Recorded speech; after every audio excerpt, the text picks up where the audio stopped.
Hadley Shank, and this is Everything But the Kitchen Sink, a second grade art and science lesson for lunchtime learning. In this lesson, students will be gathering a variety of objects from around their home or your classroom and sorting them into as many different categories as they can think of based on those objects' shared or unique characteristics. In order to do that, what you'll need is a big piece of paper for each of them to work on. You'll see mine's divided into sections, and we'll talk a little bit more about how and why to do that in a second. You'll also want markers in a variety of colors. You could use colored pencils or crayons or even paint if you want to, but you'll probably want at least 3 colors for them to work with. You'll want a timekeeping device to encourage them to gather those objects quickly. And you'll want a protected work area, as always with the kiddos. So as we go through, I'll talk a little bit about some differentiation or extensions you could do with the project, and I will do a model of instruction for you guys. So the first thing we've got to look at is our paper divided into sections. So each of these sections needs to have a line at the top for a title and a line at the bottom for one sentence explaining what's in these boxes. The next thing we're going to need, which is fun to gather, is all of our objects. So you're going to look for 10 objects. Count that. That's 1, 2, 3, 4, 5, 6, 7, 8, 9, 10 objects. You're going to have 1 minute to find your objects. And all of the objects you find need to fit inside one of these sections. So if I wanted to use my big Shel Silverstein book for one of my objects, I can't because it doesn't fit in one of the sections without hanging over the paper. All right, 1 minute, 10 objects, ready, set, go. Hector the collector collected bits of string, collected dolls with broken heads and rusty bells that would not ring, pieces out of picture puzzles, bent up nails and ice cream sticks, twists of wires, worn out tires, paper bags, and broken bricks. Old chipped vases, half shoelaces, Gatling guns that wouldn't shoot, leaky boats that wouldn't float, and stopped up horns that wouldn't toot. Butter knives that had no handles, copper keys that fit no locks, rings that were too small for fingers, dried up leaves and patched up socks, worn out belts that had no buckles, electric trains that had no tracks, airplane models, broken bottles, 3-legged chairs, and cups with cracks. Hector the collector loved these things with all his soul, loved them more than shining diamonds, loved them more than glistening gold. Hector called to all the people, "Come and share my treasure trunk." And all the silly, sightless people came and looked and called it junk. Okay, I'm back, and now I've found all of my objects. I have a roll of washi tape. I've got clementine, some dental floss, a bumblebee brooch, a stapler, my cat's favorite ball. It's very well loved. A safety pin, a broken earring, and my hair clip. This is called a seam ripper, and a bunny salt shaker. Our job is to examine them and see which characteristics they share. Now, characteristics is a big word. Do you know what characteristic means? A characteristic is a trait something has that makes it different from other things, or something a group has that makes them different from other groups. Okay, so here I've got my objects, and I'm looking for these characteristics. And I notice this has jewels on it. Can you guys see those shiny jewels?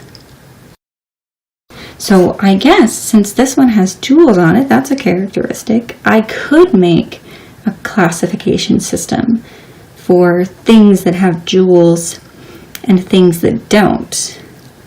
But if I look at everything else in my set, do any of these other things have jewels? Like this doesn't have jewels on it.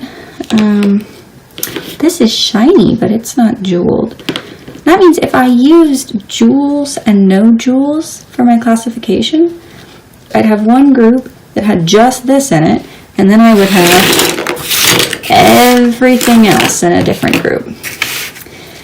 When we look for these characteristics to sort by, we want to find ones that more than one object shares, right? So maybe instead of that, we could do straight edges and curved edges. So now we have a lot more even distribution, or almost the same number of objects in each of our categories. Here is where the art comes in. Go ahead and choose a different color for each of your categories and label your objects as you draw them. That way you don't forget. If you're not sure how to spell a word, try sounding it out. One of my favorite things to do with this project is to overlap my outlines. You can try it too if you like. Just remember that art doesn't have to be perfect. And no two people are going to make the same thing. When you're all done tracing your objects, take a moment to admire your work. Which object was the most fun to trace? Do you like the colors you chose? There are all of my items all traced out, cool overlapping patterns. So now I just need to think of a title for this, and I'm going to go with straight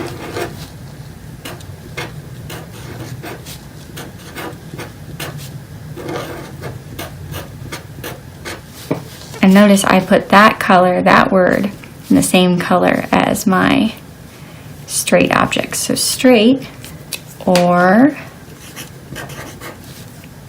round. Is round the best word? Because some of these, I'm going to say curved. Because not all of these curved objects are round, huh? And then I need to write my sentence. So what characteristic did I use? These, if something has straight sides or curved sides, those are both referring to that object's shape, right? So I'm going to say these objects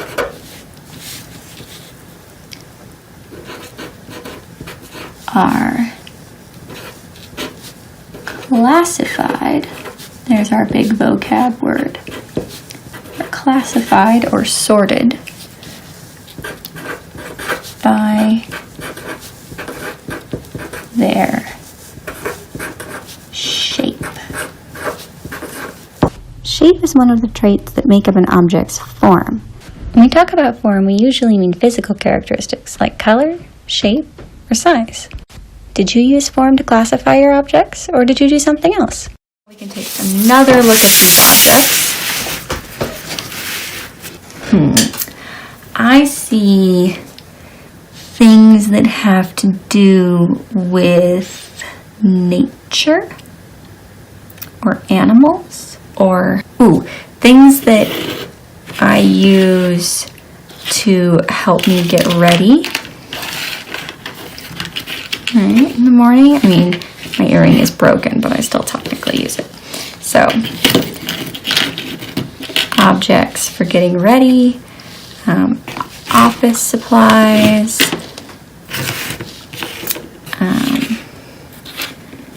food items, and these two don't really fit in anything.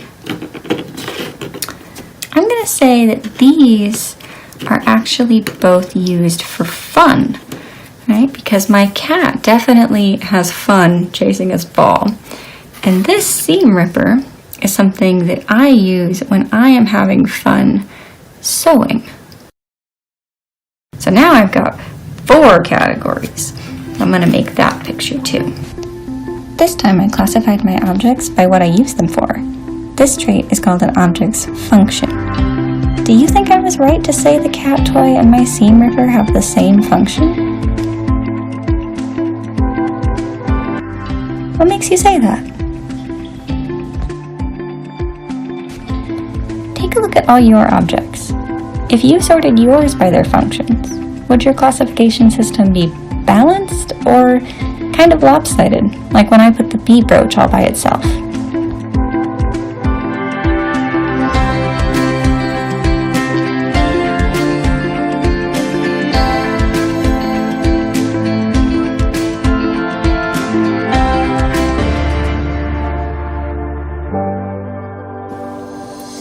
Alright, we've got at least one more pattern to find.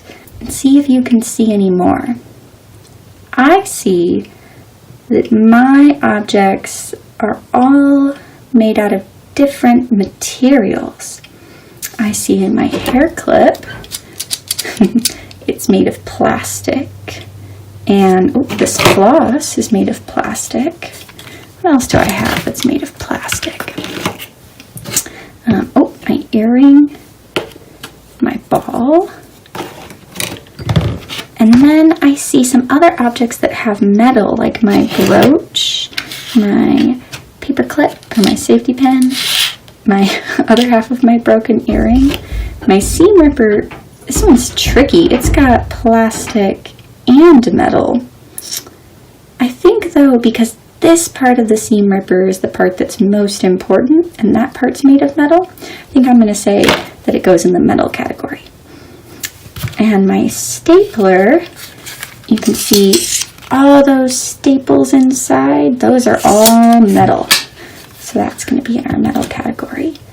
And then these guys are actually all made of natural materials. My orange, that comes straight from a tree, my clementine. My washi tape, although it looks, it's very man-made, it's made of paper. That actually comes from nature as well. And my salt shaker is made of porcelain, which is a kind of clay and earth that's been treated. All right. What about you? What are your objects made of? All right, let's go ahead and get to our drawing. How an object is made and what it's made from can give it all kinds of unique traits, like strong steel knives, crazy bendy plastic straws, or jiggly jello. That's why we sometimes classify things by their material. How do you think you could check what material something is made from if you didn't know for sure?